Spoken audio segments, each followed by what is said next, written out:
What is up, guys? Welcome back to the Jenks Island podcast, the only NFL podcast bringing your takes from washed-up Division III cornerback and his friends. I'm your host, Grayson Jenkins, joined again by my great friend and co-host, Ty.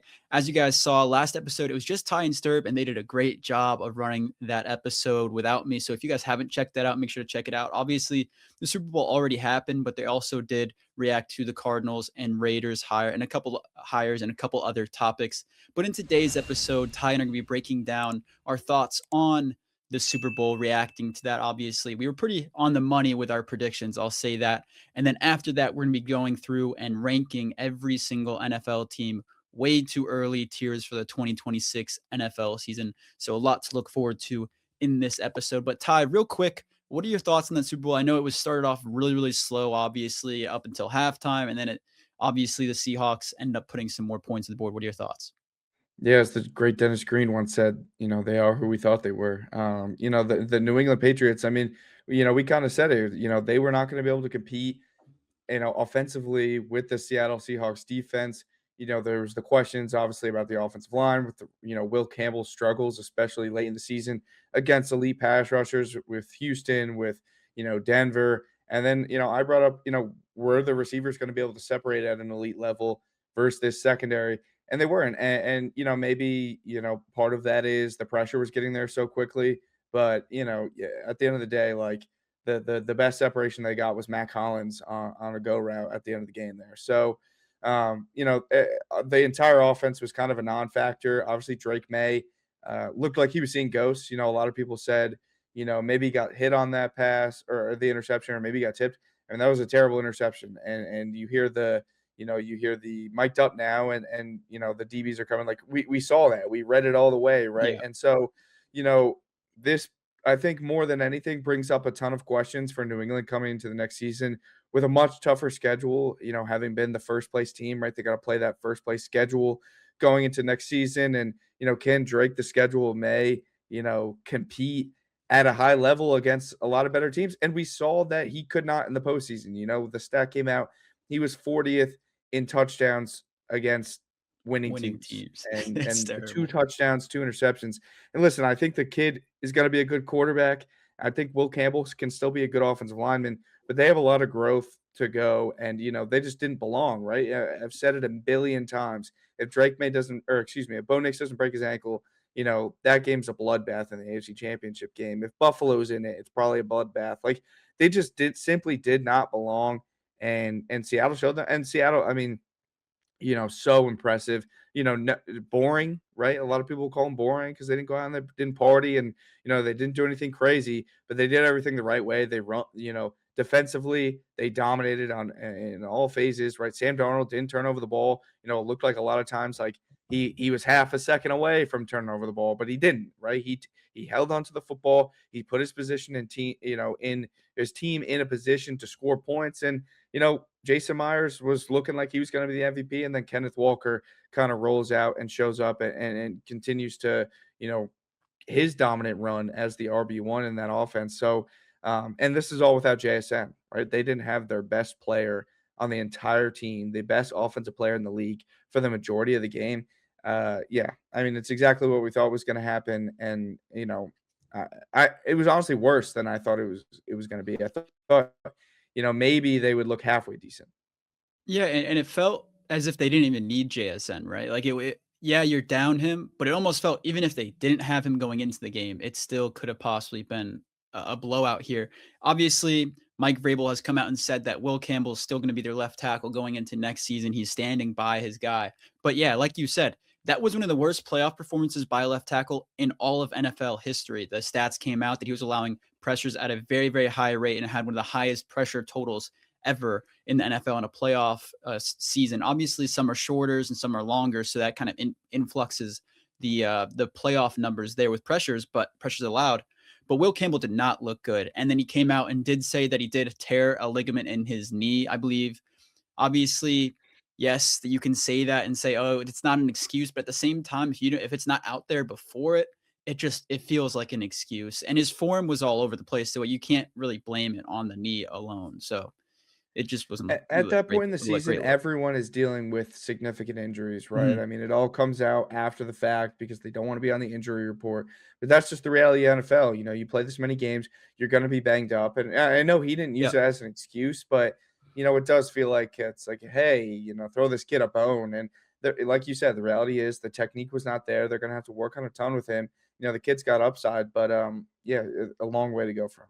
Yeah, he was drafted as a top pick, and he didn't live up to what he was drafted as, and that does hurt his outlook on the potential in his future. But I still think he obviously can turn it around, like you said. And there's been a bunch of professional linemen out there, ex linemen, things like that, talking about him, giving him praises, and saying that these are quick. Ron Armstead. Yeah, Teron Armstead, namely, is like the highest one I've seen. They've said themselves that it's very quick fixes. It's just things in footwork and technique that can easily be fixed in coaching. And it's not like this whole thing, the whole thing, this conversation in the draft, this offseason, going into the season was his arm length. And a lot of people are bringing that back up with this whole conversation. And Teron Armstead and those linemen are saying it's not necessarily that, it's just things that he can fix himself and turn it around with those fixes. Yeah, I mean, we all watched the tape, right? The tape was amazing. There was no questions about the tape, pretty much ever. All the questions were about the arm length. So, Mhm. if it was there in college, I think he kind of just lost his way throughout the season. It's tough to transition to the next level, and maybe he just got into his head, especially after early season injuries. But yeah, like you said, the potential's there. Teron Armstead's a guy that wants to work out with him this offseason, and Will Campbell kind of grew up in that area, looked up to Teron Armstead as a young guy. So, that it's promising that, so many people want to come in and help him because, like I said, the tape looked great coming out of college and he was a top tier talent. The question was only ever about his arms. Yeah. And then for Drake May, like you were talking about, he did have a horrific postseason performance, and it does suck that this is kind of the way the season ended, especially with the schedule that he had and him earning this nickname. I wouldn't say earning, but being given this nickname, Drake, the schedule May now in his second year, right? It does suck for him, but at the same time, when you perform at such a high level against bad teams, and then you can't live up to the hype against better teams, it is a bad look. And look, he is young; he's going to learn and develop as he continues to play. Like you said, there were the corners and the safeties were talking on the sideline during that game on the mic'd up, all saying, "Hey, you can read the quarterback. He's hitching at the back of his drop back, and he's looking and he's pausing, giving the DBs a chance to jump the routes." So obviously, Drake May has to fix those things going into next season, especially against this tougher schedule. And I think he should be able to, since he is a younger quarterback. 100%. Two more things to add, right? One, I'm not wearing this Tar Heels hat because I'm a North Carolina football fan. I'm a UNC hoops fan, so don't get it twisted. I still don't like Drake May, but I think a lot of it, comes down to coaching too, right? Like Mike McDonald did a phenomenal job of preparing that secondary and that defense to be ready Definitely, for what New England was going to bring. And quite honestly, Josh McDaniels did a poor job of it, right? They it had was 2 weeks to really bad. prepare. They knew exactly what was going to come at them because Mike McDonald hit. Listen, you know what you're going to get with Mike McDonald, right? He's going to send a lot of guys. He's going to send the DBs, and that's not to say that it's vanilla or that it's very exotic what he does, but the types of things that he's gonna bring, and so you had 2 weeks to prepare for that, and you pretty much fell flat on your face and didn't have an answer, right? The first 15, the scripted were terrible. They came back in the second half and it was terrible, right? Nothing looked good until, kind of garbage time when it just didn't matter anymore, right? Like Yeah. into the third quarter, they had 0 points and then a strip sack. So they pretty much gave up points to Seattle, right? The first touchdown of the game was a defensive touchdown, So I think a lot of it obviously falls on the shoulders of guys like Will Campbell and Drake May. But I think the bigger, onus falls on coaching when you have so many young players and such a young roster as a whole.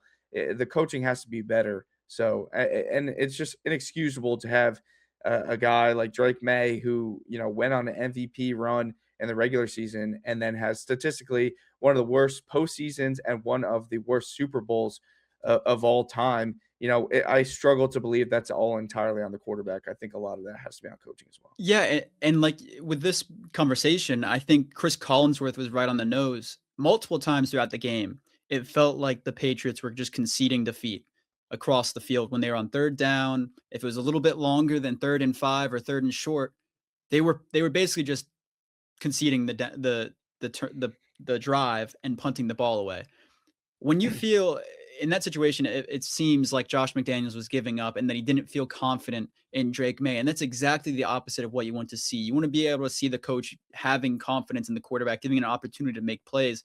And a lot of the game, it didn't feel like he was doing that. Then when it came to the second half, it started to feel like Drake Maye was being a little bit more freed up. And then he obviously threw that pick on that drive, and that it was really ugly, right? That happens.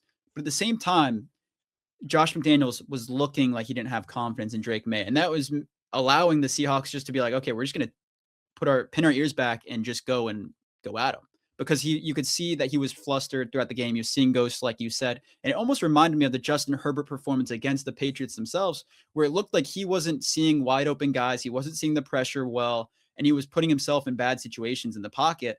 And that's exactly what we saw Drake Maye do at times in this game. And then he also wasn't throwing the ball away at times when he could have. It was a really, really bad performance all around. And listen, part of that is them putting him in a bad situation by being in the pocket too much, right? Mhm. Start to go under center, start to make, work the bootleg, start to run the football a little bit more, right? You were down 12-0 in the third quarter. Try something else, right? Because they kept going back to the gun and they weren't even helping Will Campbell out, right? No chipping, right? They just kept doing, not only were they giving up, they just kept doing the same thing over and Mhm. over and over again. Block with 5, sit in the shotgun, not chip anyone, right? Not make the game easier. So often we talk about with these rookie quarterbacks and young quarterbacks, make the game easier for them, right? And that is under center. That's what the play action game. That's what the threat of the run, right? Bo Mhm. Nix, his evolution happened when he's under center. We talk about Jaden Daniels, right? Their offensive coordinator comes in. They say, we're going to work. Dan Quinn says, we're going to work more under center this season, right? That is going to help young quarterbacks.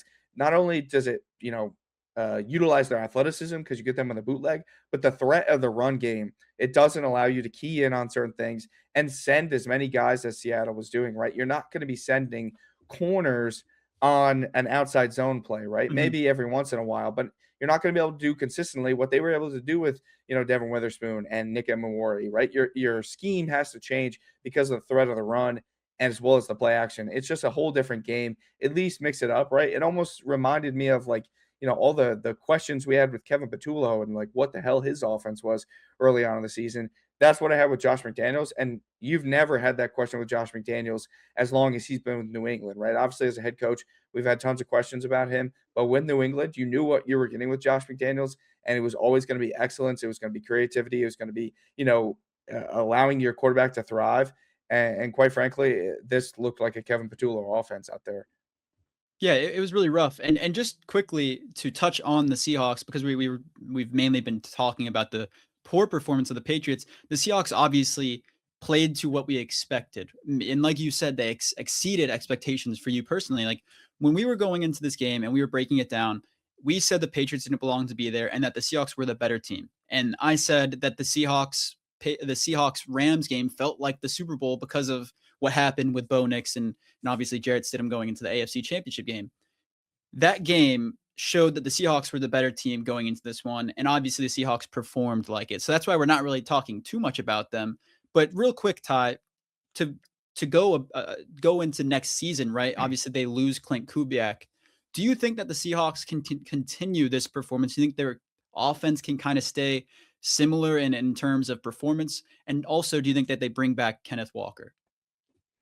Yeah, I think, the team as a whole, right? Because they're returning so many of these defensive starters. They're going to be awesome, right? When you have a defense that good, you have a chance to win any football game, right? I mean, look at, we talk about it all season long. Darnold could throw 4 interceptions and they could win football games because of Mhm. how awesome that defense was.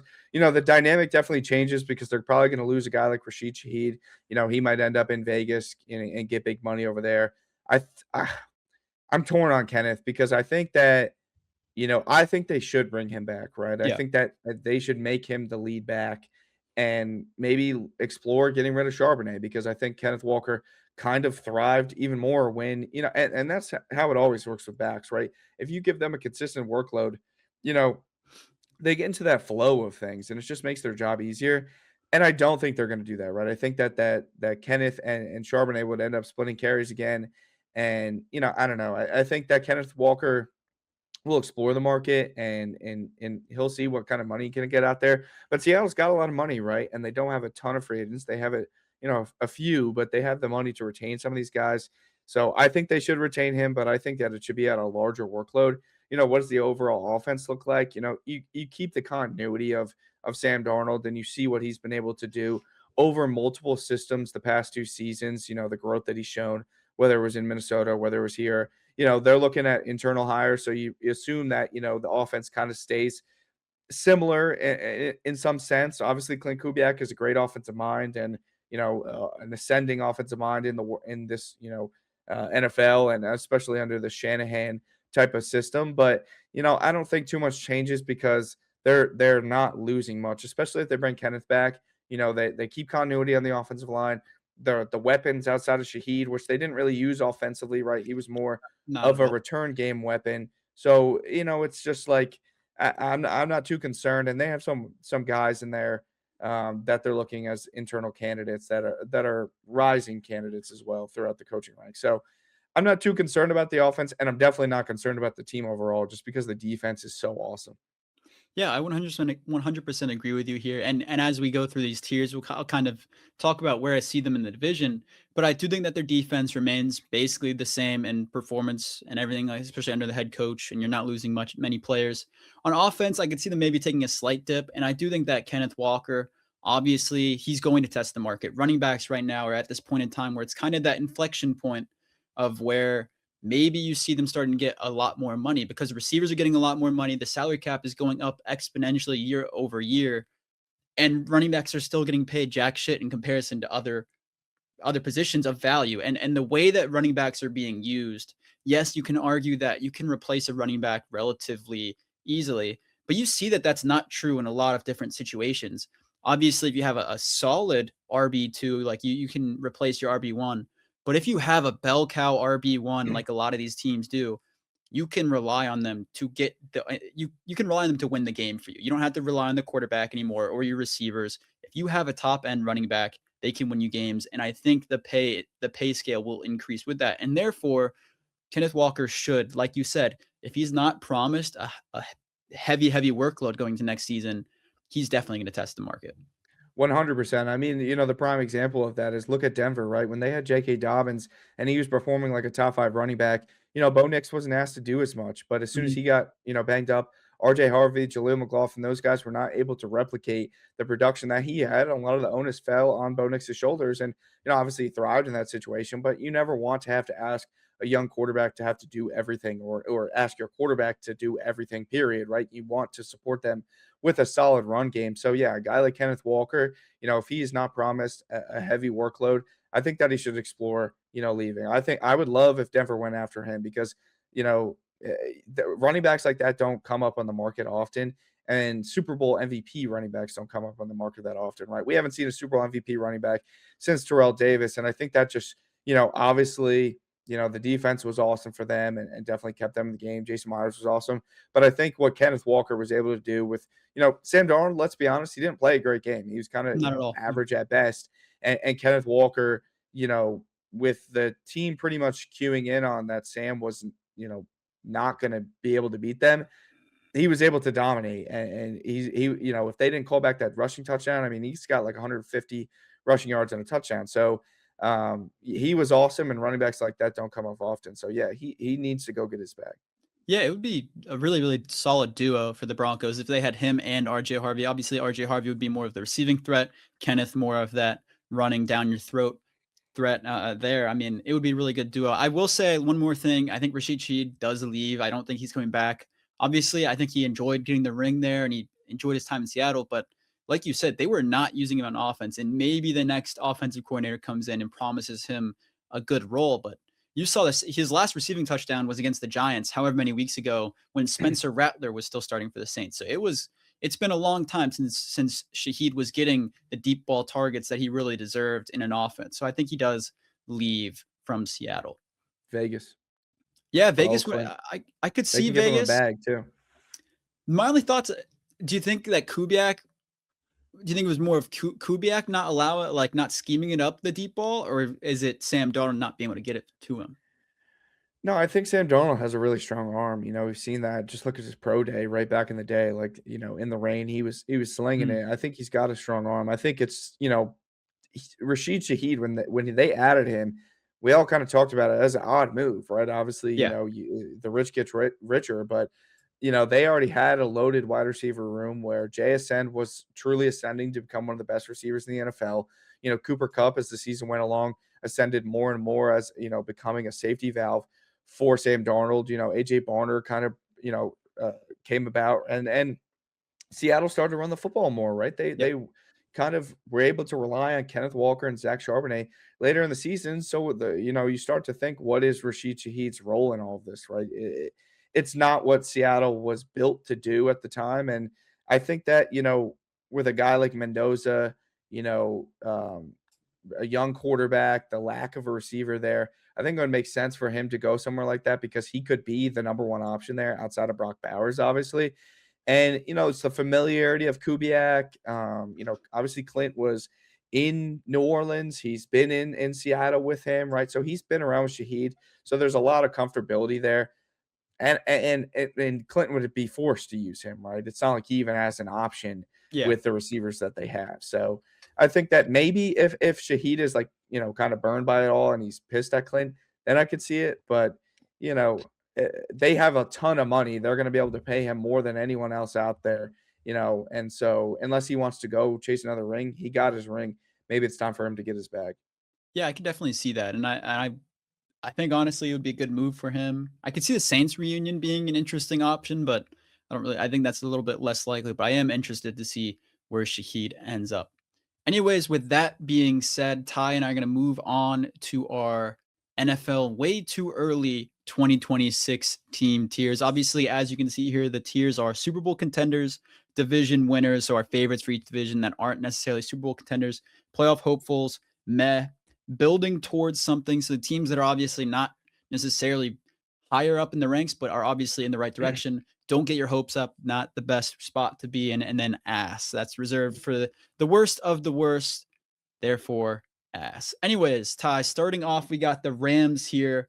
I think very, very clearly they're in the, and this is going to be crazy because obviously they're in the same division as the Seahawks, who we're just talking about still being a contender. But in my eyes, this is a Super Bowl contending team going into next season.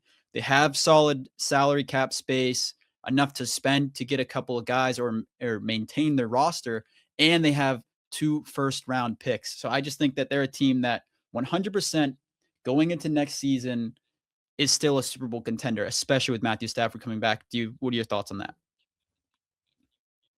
Yeah, a ton of continuity there, right? Obviously, they lose their offensive coordinator, but McVay is the play caller. They have Nate Skillhouse there as well to kind of step into that role. So, ton of continuity, especially with Stafford coming back. Hopefully Devontae is back as well. It seems like if Stafford's back, he's back. And yeah, like you said, cap space, 2 first-round picks, ton of draft capital. This team's only going to get better, and they were neck and neck with Seattle as is. Moving on, Ty, we got the Browns. What are your thoughts on them? Yeah, I think they're building towards something. The question's still at the quarterback position.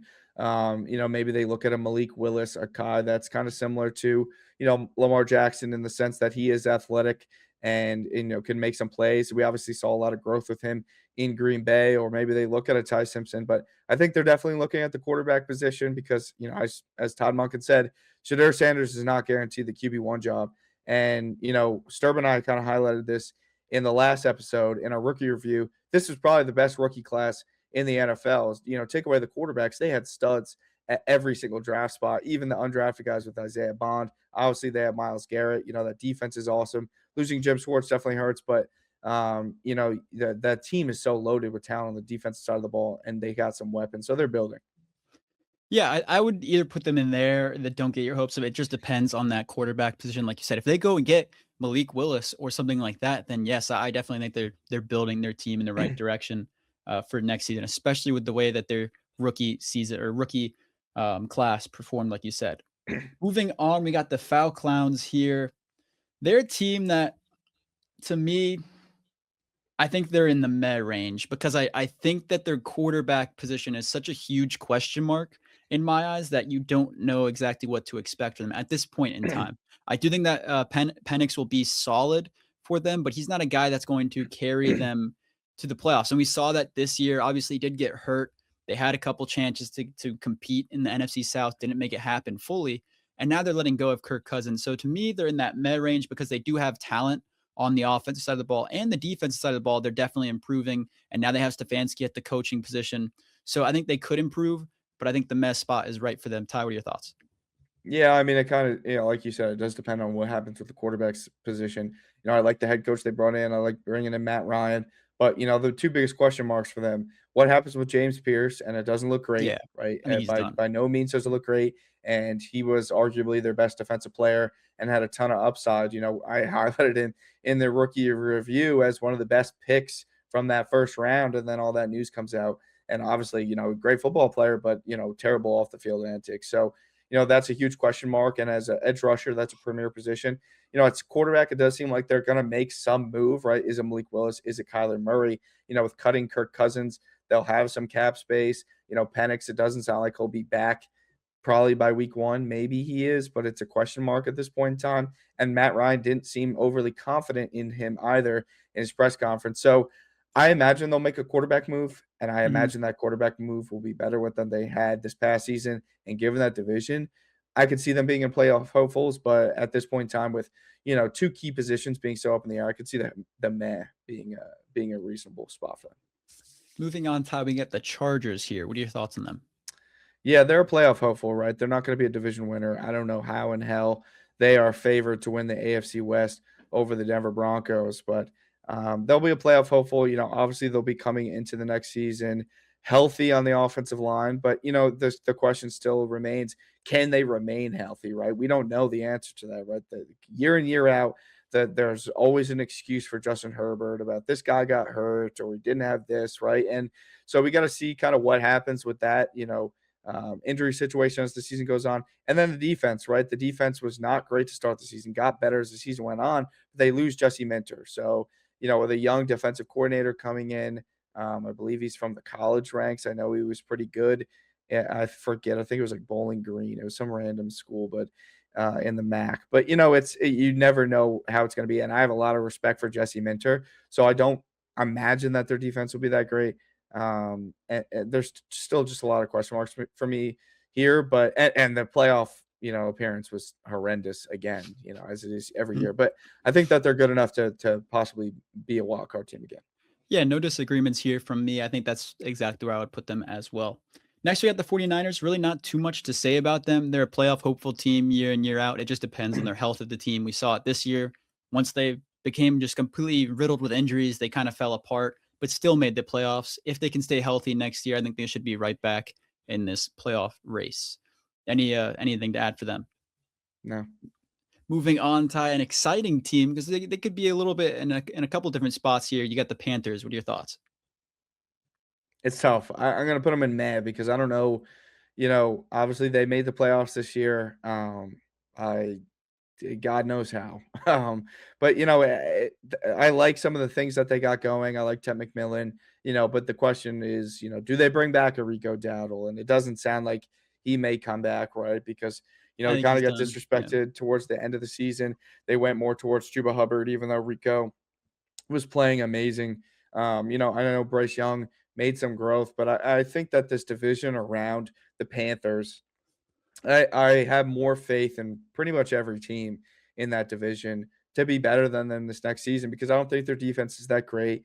Unless Bryce Young really takes a big step forward. He's taken inches forward every year, but it hasn't been a big step forward. Unless he can do that, I don't imagine them being better than an Atlanta Falcons team with, say, a Kyler Murray or Malik Willis. I don't imagine them being better than the New Orleans Saints with some of the moves that they have the opportunity to make and a young ascending quarterback. And I definitely don't imagine them being better than Tampa Bay with, I understand that Todd Bowles, don't have the most faith in him, but, they made some changes to the coaching staff. Hopefully things change. Hopefully Baker Mayfield's healthy, but they have a stacked roster, right? They have a really great roster. There's no reason for them to be bad. So, with it being the offseason, with us looking forward, I think that they're in a mad position right now.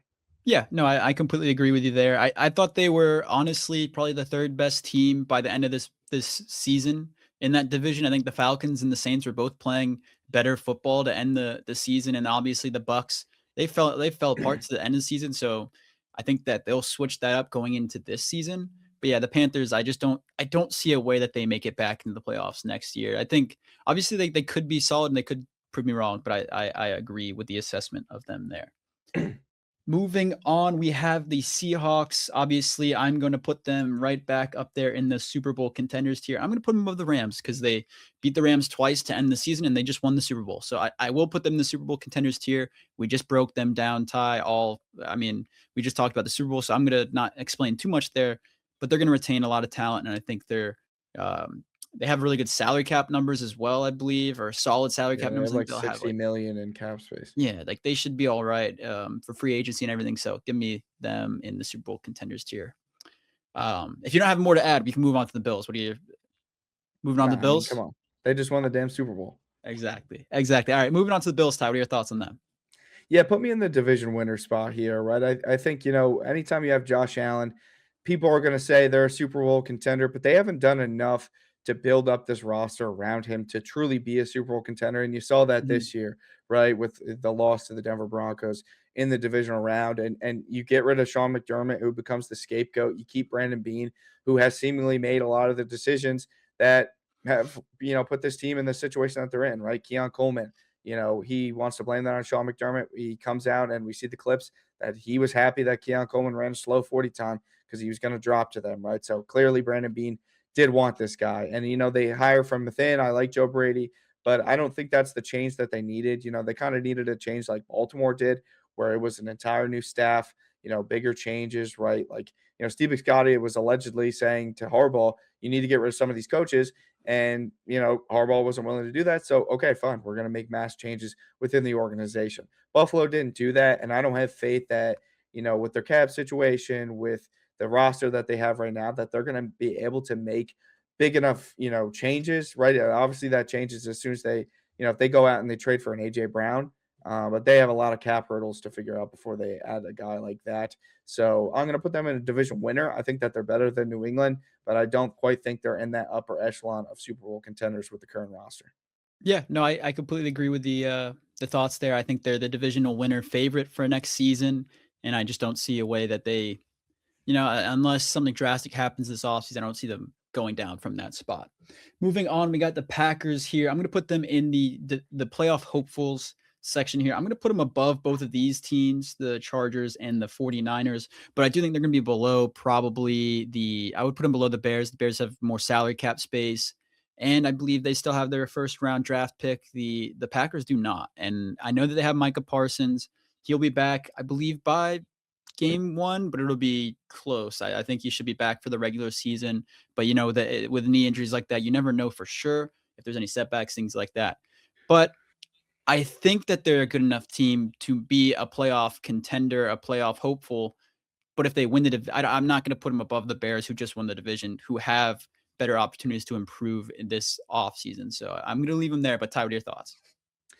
Yeah, I mean, I was considering them as possible Super Bowl contender. I definitely think Really? they're the division winner because at full strength, right, at full health, you know, I mean, we talk about it with, the difference between them and the Chargers, right? The Chargers are consistently an injured team, right? Something's got to be going Mhm. on with their Definitely. training staff. Green Bay, they're not oft injured, right? So the Micah Parsons thing, kind of a freak injury, right? He hasn't been injured much in his career.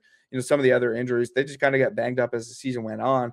But I think we talked about them all season long before Micah got hurt, before Devon Wyatt got hurt, before Christian Watson got hurt, as a possible Super Bowl contender, as maybe the lead contender in the NFC, right? We weren't thinking about Seattle and the Rams as that top dog. It was Green Bay when they added Micah Parsons. So I think that they're the better team than at least Chicago at that point in time, right?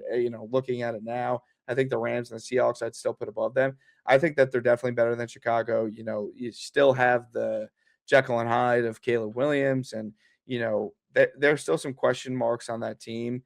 The defense obviously forced a ton of turnovers, but the defense wasn't great overall. They don't have an elite pass rusher.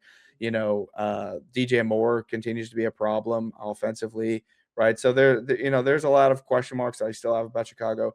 More so than I have about Green Bay.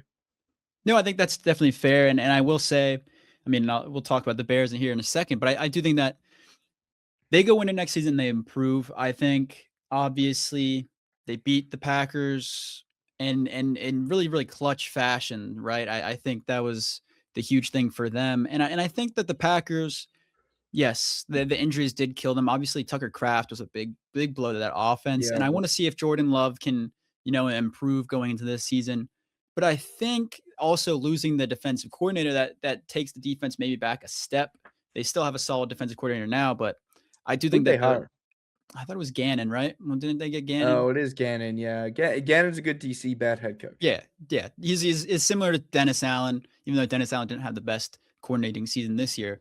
He obviously, like you said, turned the ball over or got the ball turned over a lot, but wasn't the best statistical defense. But give me the Packers there. I wouldn't mind moving them up to that division winners ranking, but I just think the Rams and Seahawks are above them, at least offensively for now, consistency wise, and defense for the Seahawks, I would say. But anyways, Ty, moving on to my Saints. What are your thoughts on them?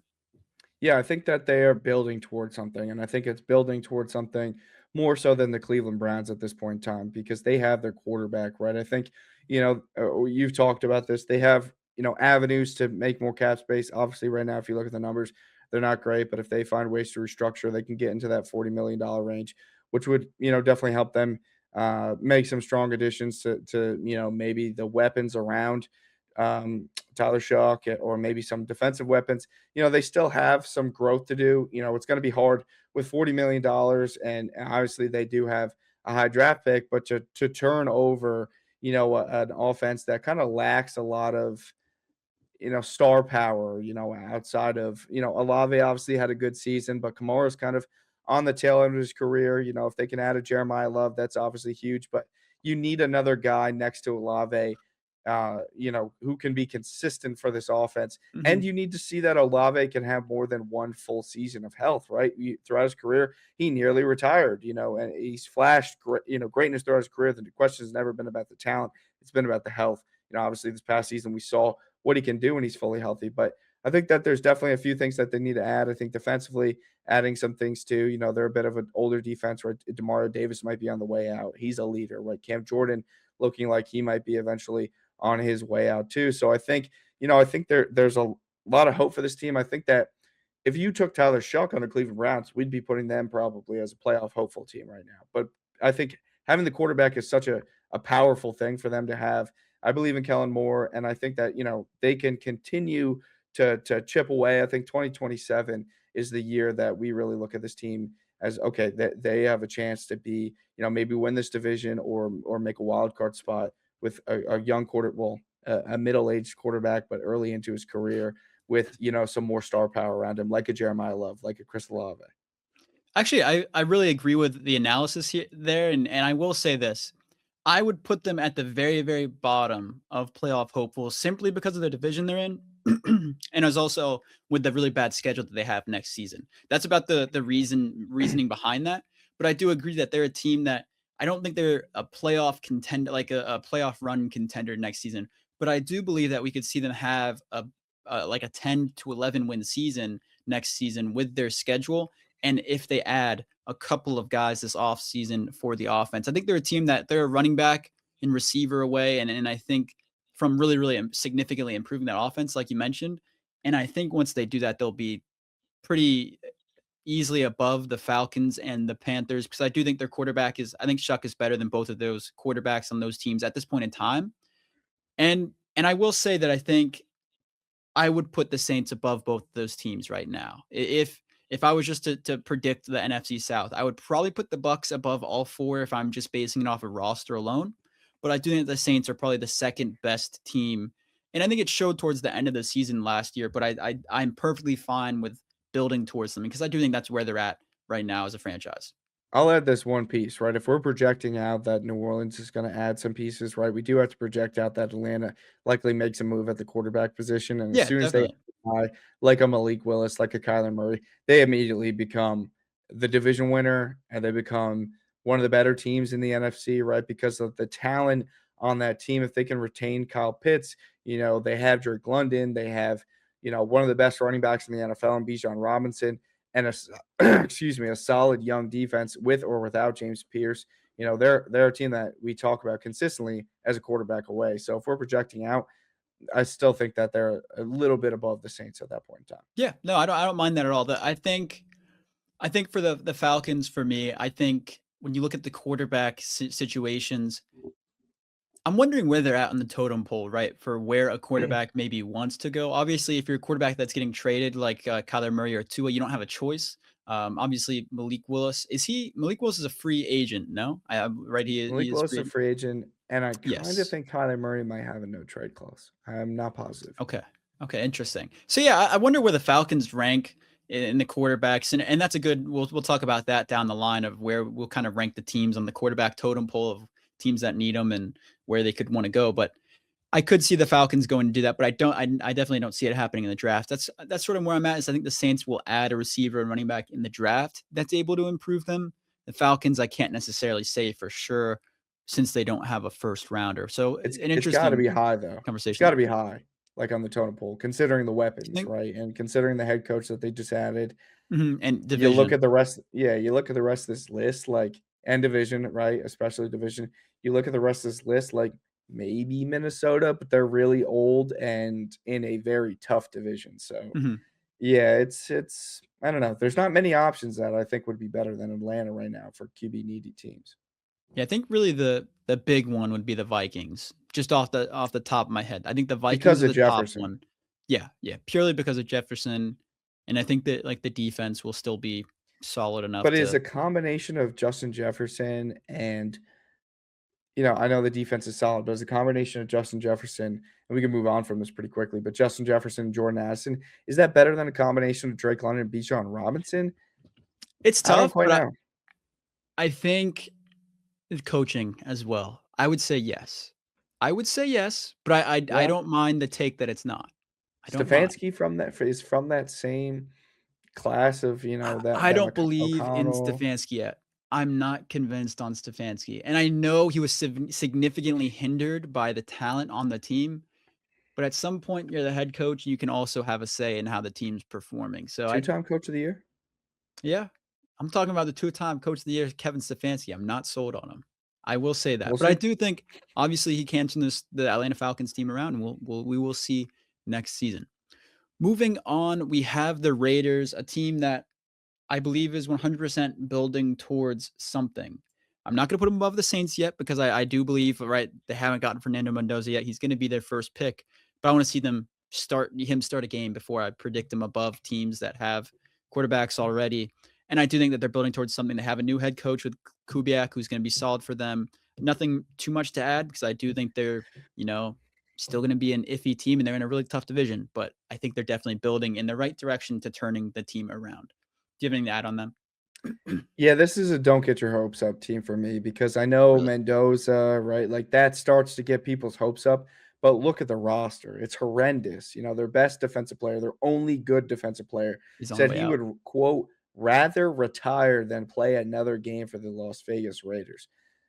Sure, maybe they get a decent haul for him, and sure, they have a ton of money, but who the hell wants to play there? Right? They don't have an offensive line. They don't have weapons outside of Brock Bowers and Ashton Genty. And, there's still questions of can Genty be a guy, right? Like, we saw him kind of ascend towards the end of the season, but, their defense is terrible. At this point in time, we don't know who the defensive coordinator alongside Clint Kubiak is going to be.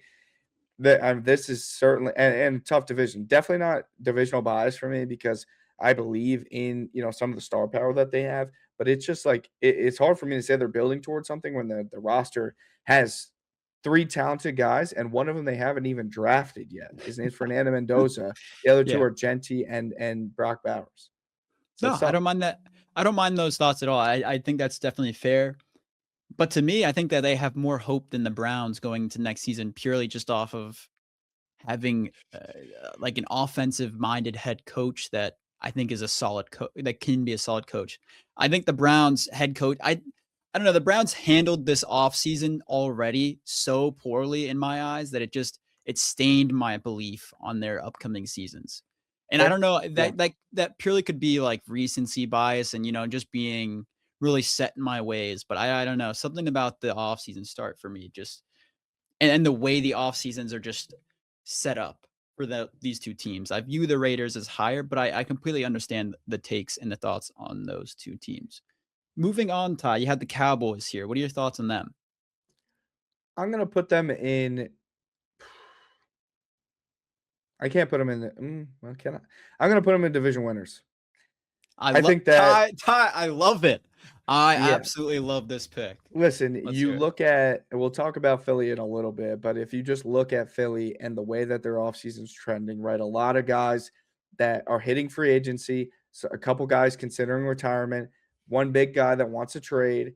They obviously are great at acquiring talent throughout the draft, but they have little to zero cap space and not many avenues to gain more cap space, right? It's just not looking great for them. They're going to lose some key contributors. Dallas, right, they're in a position to keep George Pickens. They are in a position to restructure some contracts and get a crap ton of money, right? If they restructure guys like Dak and CD, they can make a ton of money. The question is, do they do it, right? The question is always about Jerry Jones. It's not really about the talent that they have. It's about, can Jerry Jones surround the talent and keep the talent, right? Can he surround them with quality players by not having to overpay them late? And can he retain them, right? And so, but I think that, the way that this team ascended post trade deadline, they became, probably the best team in the NFC East, right? Philly kind of went on the downturn. This team got a lot better offensively. They're pretty much unstoppable, right? We got to see what they do with Javonte. They're probably going to tag Pickens, right? So, you imagine at least that your receiver room looks the same. I think running back is probably more replaceable in this style of an offense. And then defensively, right? They lacked talent before the trade deadline. They go out and they gain Logan Wilson, they get Quinn Williams, and they get a lot of guys back healthy. If they can find a way to make a ton of cap space through restructuring, they are going to be a problem this coming season. I think. Do they have a draft pick? I believe I they have one. believe They have a they still have first round one. Yes. because they traded one they got one with Micah, but then they traded one away. Mhm. So they still got a first, right? They have another avenue to continue to add to that defense. Maybe listen, if they get lucky and a guy like Jeremiah Love falls to them too, right? That is a match made in heaven. We talked about that with Genty last season. So I think that this team has an easier avenue to becoming an elite team. And we don't see, teams often repeat in the NFC East, right? Philly did that for the first time in like 20 some years. I think that Dallas ends that streak pretty early. Yeah, I think I'm just trying to look to make sure their draft picks. I believe they still have both. They still have both both first rounders. So they have two, I think. Yeah. Yeah, they still Okay. have both first rounders because they kept this year's and they traded next year's first, and they Okay. traded a second. So they still have two firsts. So they have, I want to say, like 14 and 20, which puts them, or 12 and 20 are their current picks. And that gives them great opportunity to add defensive or offensive talent, whichever side they want to go. I would lean defense, but like you said, they Yeah, have gotta go some. defense. They can easily create salary cap space and retain talent on offense. And I think they're the best team in the division at this point in time. Maybe the Giants sneak up with Harbaugh towards in this season, but right now with the offense off season set up the way it is, they're 100% my favorite to win this division, and I love that you put them in that tier. The big thing, right? You sent this graphic earlier. They can make $131 million through restructures. Philly can only make $0.2 million, right? They don't have a ton Yeah. of money already, and they don't have many avenues to gaining more money. Dallas doesn't have a ton of money, and they have a huge avenue to gaining a crap ton more money to make this team even better. Yeah, and it really, I don't know. I think Dak Prescott can be a playoff leading. And we've seen it before. He can lead them to the playoffs. I don't know if he can lead them past the playoffs, but he can He was an definitely MVP win a candidate. division. Yeah, and reasonably so this year. Even when CD went down, he was still able to find Pickens and find other weapons. He was making it work with or Ryan without. Fournette. Yeah, with or without both receivers playing well, they're number one, number two. He was able to get it done. Anyways, moving on to the Bears here, and I'm going to try to speed it up a little bit. We're about 20 minutes in. We have a lot of teams to go. So with the Bears here, obviously I put the Packers below them. I'll put them in. I'd put them in the playoff hopefuls above the Packers because I do think it's like going to be a three-way. Someone's got to win the damn division. I think it's between 3 teams, and I think that's fair. So I'll put them I put them at the bottom of division winners because I do think that they're weaker than the Cowboys and the Bills, and I did put them above the Packers because I believe that they're the better team going into this offseason. I see obviously Micah Parsons is injured still. He's going to get healthy and he will turn the season around for the Packers. But I think the Bears can add more in this offseason and become even a better team. So I'd leave them right there. Ty, do you have anything to add for them? No, I think it's a fair assessment. I mean, obviously, gave my input on Green Bay earlier, but I'll succeed here. Moving on, Ty, the Colts, a team with a really interesting circumstance going into this offseason with an injured quarterback and Riley Leonard to kind of start the season for them. What are your thoughts? Yeah, I think they definitely bring back Daniel Jones and Riley kind of is their stopgap for the early season. But I'm going to put them in the playoff hopefuls. They had a really strong start to the season. Obviously, then Daniel Jones gets banged up and he's pretty much immobile. I'm going to put them. I'm going to put them behind San Francisco because Yeah. the question still, is Daniel Jones going to be able to replicate what he did in the early half of the season? Can Jonathan Taylor be as awesome as he was? I think they definitely can be great, right? They were the best team in the NFL for a really long time, but things started to tail off at the end of the season. I want to see what they can do, but I definitely think that they are at least a playoff hopeful with Daniel Jones back in the fold next season. Moving on, we have the Dolphins here. I'm going to put them in the they're going to be the first team that don't get your hopes up for me. I believe that they made a smart move in getting Halfley as a head coach. I think that's a solid move. But for this season, I don't see them being a team that does much at all. I think maybe after the season, when the reset kind of fully starts, I think that's when they can start building up into the building towards something to the average teams in the league. But this season, they're going to blow it up. They're going to get rid of Tua, I believe. I think they're going to get rid of Tyreek Hill. Maybe they keep Waddle. I just think that they're a team that this is the start of the rebuild. They're going to fully blow it up and then go from there. But I don't think any fans out there should be excited to go into this season or have something to look forward to. What are your thoughts on that? Yeah, I'm with you. I think next year they go out and target a quarterback in a very, deep QB class, and they Mhm. hope and pray that they have a similar ascension that Denver did. I mean, obviously, I don't think they have the defensive roster that Denver had when they decided to make that decision, but there's some hope there with when you're able to move on from that much money, and a player playing that bad, eventually you're going to gain that money, and you don't have to play with such a bad quarterback, right? So, I think next year there's a very deep quarterback class, and they have a chance to be the worst team in the NFL and take the best quarterback from that class. Moving on, we have the Patriots here, Ty. We spoke a little bit about them, obviously, and probably a little bit more than a little bit about them. But what are your thoughts on them going to this season? Yeah, give me them in the playoff hopefuls. I still think that they're a solid team. Obviously they're going to have a lot tougher of a schedule, but they did make the Super Bowl at least, right? You got to show them some respect. I think that yeah, they're definitely above San Diego, or excuse me, Los Angeles.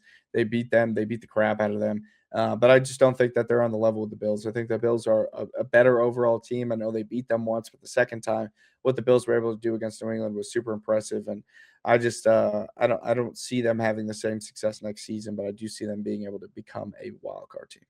Yeah, I completely agree with you there. Moving on, we have the Lions. They're an interesting team. I'd put them in the playoff hopefuls because I think they're above that, like very average tier. And I'd put them probably. This is tough. If anything, Ty, would you move the 49ers ahead of the Chargers? I think I would put Yes. the Yes. 49ers ahead of them. And I'd put the Lions above the Chargers and the Colts. I Yeah. think that they're a team this offseason. They don't have a whole lot of salary cap space, I don't think. Where But are they they at? Yeah, draft well, right? They've they're near consistently the drafted bottom. well.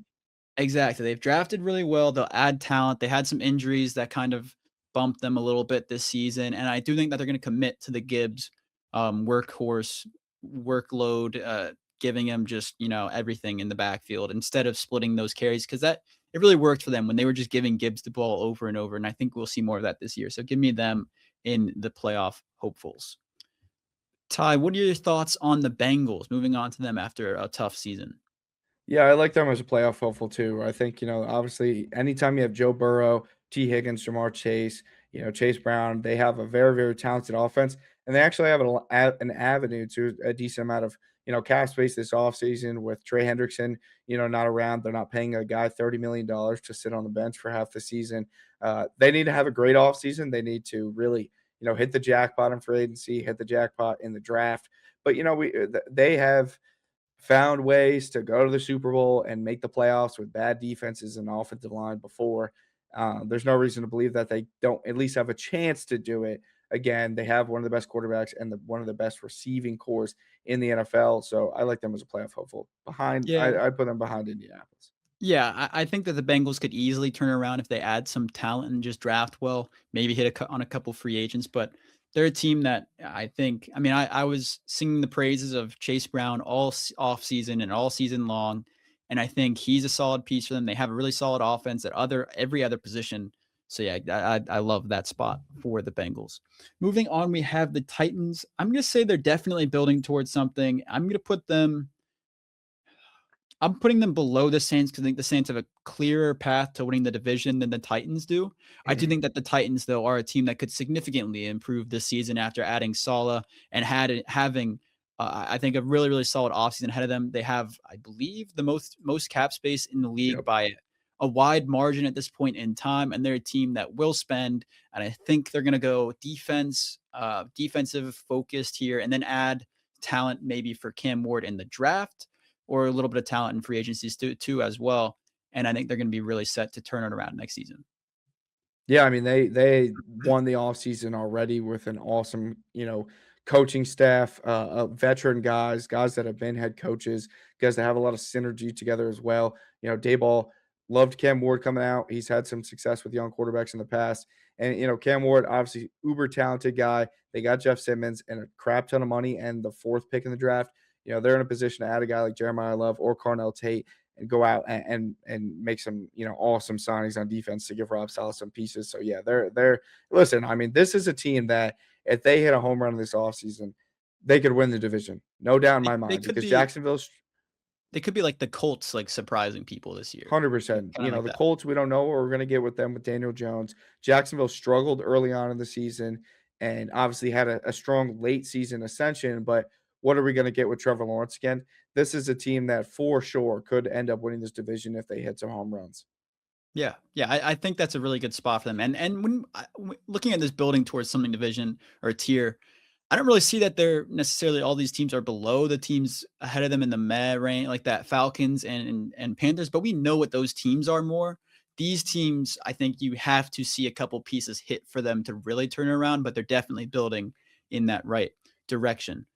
Moving on, Ty, we have the Eagles here. What are your thoughts on them? They move on from Patullo. Where does that change their outlook, or how does it change Yeah, their outlook? I think they're a playoff hopeful team. I talked about it, right? They are probably going to lose a lot of guys. They have a lot of guys hitting free agency. Let's see what happens with AJ Brown. I'm going to put them behind Detroit, and I'm going to put them ahead of Los Angeles. Um, I think that Detroit is going to have the better roster moving forward next season. I just have a lot of concerns about what's going to happen this offseason with Philly. I know Howie Roseman has done a great job of building this team, but it's hitting a point where it's getting really hard to continue to build this team as so successful when you have to pay a ton of guys and guys are thinking about leaving, and then you have all this locker room issues. Listen, I think that they're a good football team and they can make the wild card, but I think there's a changing of the guard of the NFC East. Yeah, no, I definitely agree with you here. I think that they're the team that probably will finish in second, but I think that they're still possible playoff hopefuls. Moving on, we have the Jaguars here, the team that just won their division, and I'm gonna predict them to win again. I would say they're better than. Right there. I what do you think? Above or below the Bears? I'd put I them know below. better than the Bears. I don't know what I'm getting with Trevor Lawrence week in and week out. It's And so tough. It's so tough because he shits the bed. Sometimes he plays well. He plays out of his mind, and then, like you said, just you never know what you're gonna get. So I'd put him there too. I think they're still gonna be a solid team. They should win the division, but a tougher schedule this season. Maybe things don't go as well. Moving on, Ty, your Broncos here. It worked out perfectly. Where are we gonna put them? Super Bowl contenders, baby. Listen, if Bo Nix didn't break his ankle, this team would have been in the Super Bowl and would have had a really good chance to beat Seattle with the way that they were playing offensively. It would have been a real defensive battle. two teams duking it out. And I think that offensively, right, the Broncos would have been able to perform at a higher level than New England was. Listen, this team has an avenue to have almost $70 million in cap space. They've drafted very well. I think that they're in a position to not only add a strong inside linebacker next to Dre Greenlaw, but add a lot of weapons on the offensive side with whether it's running back, receiver, whatever it may be. You could possibly see this team go out and add a Nakobe Dean, a Brees Hall, and trade for an AJ Brown because that's the type of cap space that they can have, and players are going to want to play for them. Denver has a rich history of players. If former players wanted to come back and they talk so highly about the Denver Broncos, it's creating this, and with how much money that the owners have, it's creating this, spot where people want to come play again, right? It's like the Peyton Manning era where guys wanted to come play with Peyton Manning. Guys want to come play for the Denver Broncos right now. And this is a team that for sure could be a Super Bowl contender, is a Super Bowl contender, and could be the leading team in the AFC once again next season. Yeah, I 100% agree with you there. Nothing to add there. I think moving on to the Giants, this one's a tough one. I'm going to put them in the meh range for me because I think they're going to be. I'd put them at the. I'm putting them above the Falcons and the Panthers because when fully healthy, I think their defense is better than both of those teams, and I think they have a really good draft spot to improve above those teams. And Jackson Dart, when he's healthy, he's going to be solid next season, I believe. You have Harbaugh now. You have Malik Neighbors coming back from injury. He'll be fully healthy by the time the season starts. I think they're a team that still can possibly get to that wild card spot if they have a home run of an offseason, hit on everything, and have a good season next year. But I do think that they're kind of going to be in that average spot next season and just miss the playoffs, but are still a solid team nonetheless. Ty, what are your thoughts? They're a tough team because they're a little bit too good to be building towards something, and they're Mhm. not quite good enough to be a playoff hopeful, but they're by far better than these mad teams, right? The outlook at least, because Yeah. coaching home run higher, right? Offensively, I don't love the staff that they put together, but you trust John Harbaugh. And they've got a ton of talent and room to add to that talent, like you said, with a high draft pick. But yeah, they're in a weird spot where they could be like, do we want to make this playoff hopeful list 15 teams long? Like, not really. So I'm going to put them at the top of May. I agree. Moving on, Ty, we have the Vikings here. What are your thoughts on them? Do they move on from 9 and go get a different quarterback? Or do they roll the dice with them again? My question is just who, right? They don't really have a ton of cap space. Mac Jones, it would have been a guy that I thought would have been an ideal fit. Another former San Francisco backup that goes to Minnesota, has a ton of success, just like Sam Darnold, but it doesn't look like the 49ers are going to move on from him. So I'm going to put them in Matt. I'm going to put them above Atlanta, but below the Giants. I think the Giants have a better outlook than them. Listen, the Vikings team is old, especially offensively. The offensive line additions didn't pan out like we thought they were going to. We thought they were going to have an elite offensive line. They have a lot of they need a lot. They need a new running back, they need a new quarterback, and that costs a lot of money, and they don't really have a ton of money. So my outlook for them is not great. Yeah, no, I completely agree with the analysis there on them. Moving on, we have the Cardinals, a team that were kind of the last chance or were the last choice for a head coach to go to, and they're going to lose their quarterback. They don't have a whole lot of talent on either side of the ball that really jumps off the page. They don't have superstar talent. I think they have a couple rising stars that are on the team, but I'm Ty, I don't know if this is gonna be Yeah. unfair, but I'd put them in the No, ass. it's I think they're the first listen, team to land there. I just don't have a very positive outlook on their upcoming season. the STERB and I talked about in the last episode, right? I like the Mike LaFleur hire. I think that he has the opportunity to be a good head coach, but I think he's the type of guy that's going to fail here because of the team around him and end up somewhere else and have some success because the general manager has not built a quality team there, It's right? bad, This yeah. defense, we had a lot of hope for them early on. They played decently well, and then they faltered. So, they were terrible the rest of the season. Marvin Harrison hasn't hit at the level that we thought he was going to. The offense is kind of Trey McBride, and their quarterback's going to be Jacoby Brissett, who's about 35 years old. So, they're not in a position to take a quarterback unless they're taking Ty Simpson entirely too high. This is a team that maybe in 2 years, right? Maybe they take a stud this year. They, come back next season, have a ton of cap space. Yeah. They take a young quarterback, and then maybe they're in that building towards something. But next season, they're going to be ass. Yeah. No, I definitely agree there. Ty, moving on, we have the Ravens. This is a very interesting spot for them. Based off of this past performance, past season, what were your thoughts on them? Yeah, they're going to be a division winner for me. I think, bringing in Jesse Minter, that defense is going to be awesome. They have way too much talent on the defensive side of the football to not be, and I'm going to put them above, I'm going to put them above Dallas. I'm going to I put them right behind Dallas. right behind Dallas. Okay. I think that Dallas offensively has a lot more firepower. I like what Mhm. they did, defensively, and they have the room to add to a ton more. But I love the Jesse Minter hire. I think that, like I said, this defense is going to be awesome. Offensively, let's see, what is can Lamar Jackson stay healthy? What does the dosage look like for Derrick Henry, and can they get a consistent, wide receiver to perform for them? Right, Zay Flowers has looked pretty good. He looked decent this past season, but can he be the number one guy for them? Does he need to be the number one guy for them? What does this offense look like if Isaiah Likely walks away and Mark Andrews is their sole option at the tight end position? I think that they're the clear cut favorite in this division because this division is not great by any means. We saw that this past season. They almost won this division with Tyler Huntley having to play so I think he had 6 starts last season. So actually, no, he didn't have 6 starts. They started Cooper Rush for some of those games, even worse. So, um, yeah, but I think fully healthy that this team has the opportunity to be a division winner. I just don't quite see them as a Super Bowl contender. They're similar to Buffalo, right? Where the offense isn't structured to be, a Super Bowl contender around their star quarterback. Yeah, I agree here. If they give the ball to Derrick Henry some more, maybe that helps him out a little bit. Maybe getting rid of Harbaugh, maybe they start doing that. I don't know, but I do definitely think they'll win their division next Who's season. their offensive coordinator? Do they? Oh, they got Declan Doyle. I kind of like that.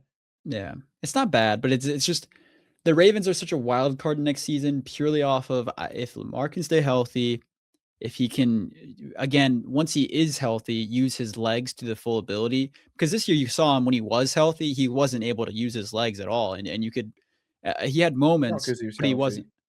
Yeah, it wasn't full 100% Lamar, and you Hmm. could tell it was hindering that offense very, very heavily. So they should take a bump next season with a new OC. I would like to see that. Moving on, we have the Chiefs. I'm going to put them at the top of meh because they're a team that obviously you have Patrick Mahomes. He will win you games, but at the same time, their roster right now is just not very great at all. And I don't think they can significantly improve it this offseason. They're the worst in cap space at this current point in time. They can get to, I want to say, like 40 mil in the cap, like maximum. And that's very aggressive if they do that with a lot of restructuring, things like that.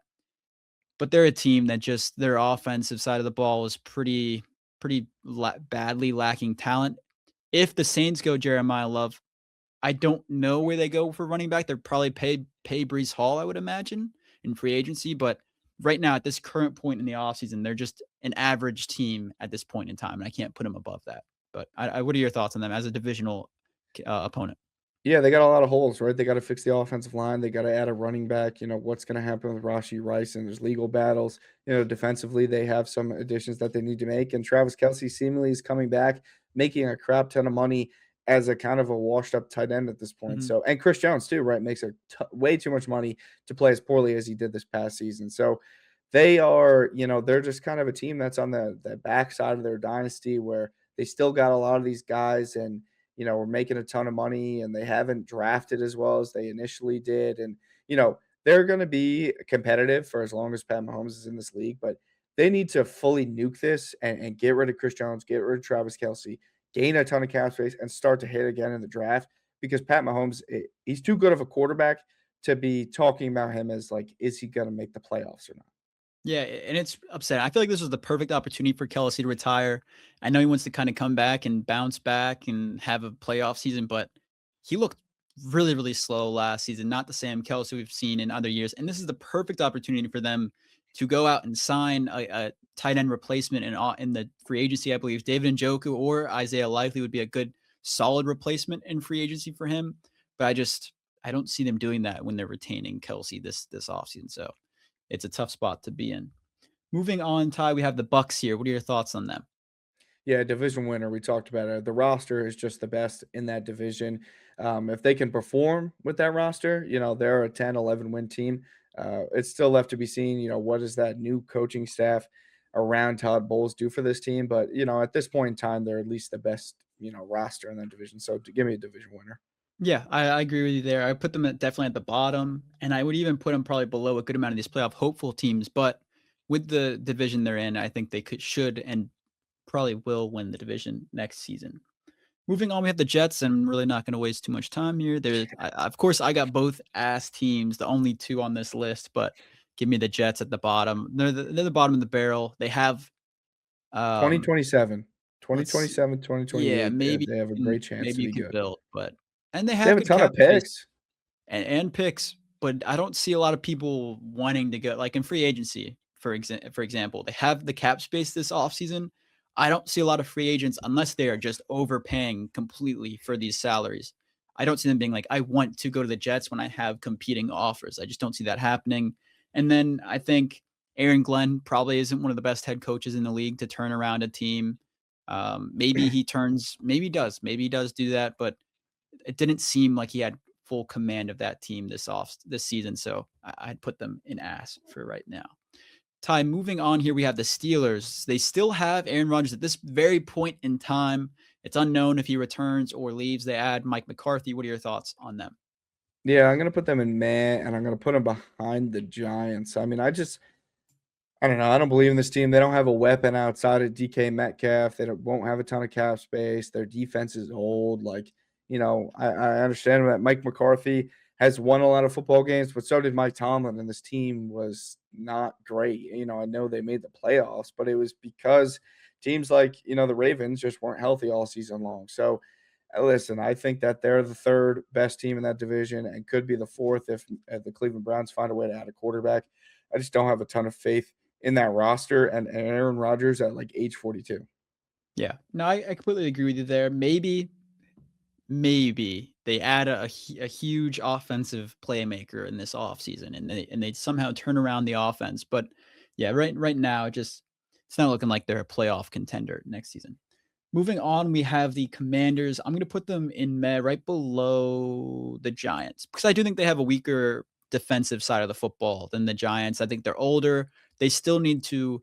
I think next season is when we kind of see them return to a competing team in that division, but I think they're still gonna have a solid season this year. I could see them winning 8, 9 games this year. Maybe they get to 10, but I don't see them winning the division or going to the playoffs this year. What are your thoughts on them, Ty? Yeah, listen, Jaden Daniels is the type of quarterback that has the ability to make them a playoff hopeful team. Definitely. But like you said, the roster is not great. Defensively, they're old and they didn't even have a good defense with a lot of veterans. And offensively, right, Terry McLaurin's getting older, couldn't stay healthy. Debo Samuel is, not the Debo Samuel that we once knew as kind of that Swiss Army knife weapon in San Francisco, and they lack a running game, right? And they're going to probably add to some of these things, but at this point in time, we're projecting out with what we know and what we think that they can have in their arsenal, and it's not great. I think the Giants have a better chance of being a playoff team than they do right now. Yeah, I completely agree. Moving on, we have the Texans as our last team on this slate. We just saw them go into the playoffs, their defense ball out, and their offense be severely hindered by CJ Stroud. What are your thoughts on them? Yeah, if they had 32 other quarterbacks, they would have won that playoff game. I mean, they're a playoff hopeful team because their defense is so awesome, and I'm going to put them all the way probably below Green Bay because I think their defense is that good, and I think they have that kind of a talent. And I think CJ Stroud, is a talented quarterback, but sometimes when he gets into those clutch situations, he just Mhm. looks like he's never touched a football field a day in his life. So it doesn't bring me a ton of, faith in him. I don't have a ton of faith in him. It doesn't, it's just not inspiring. And that they're probably not going to make a quarterback move unless it's something totally shocking. I've heard like Jared Goff for him would be an awesome trade, but I don't think that happens by any chance. And so what you're getting going into the season unless CJ Stroud can somehow return to his rookie season form. I just don't believe in it though. Yeah, no, I think this is shaping up to be really, really good looking tiers list here. I think that the Texans are in a good spot. And like you said, I think they'll stick with CJ Stroud this offseason. I think they maybe add a running back. I think that would be a really good move for them. Obviously, Woody Marks is a solid young player, but he's not uplifting that offense enough for them to not fully rely on CJ Stroud in clutch moments. If you add a star running back, I think that could truly take a big weight off of CJ Stroud's shoulders.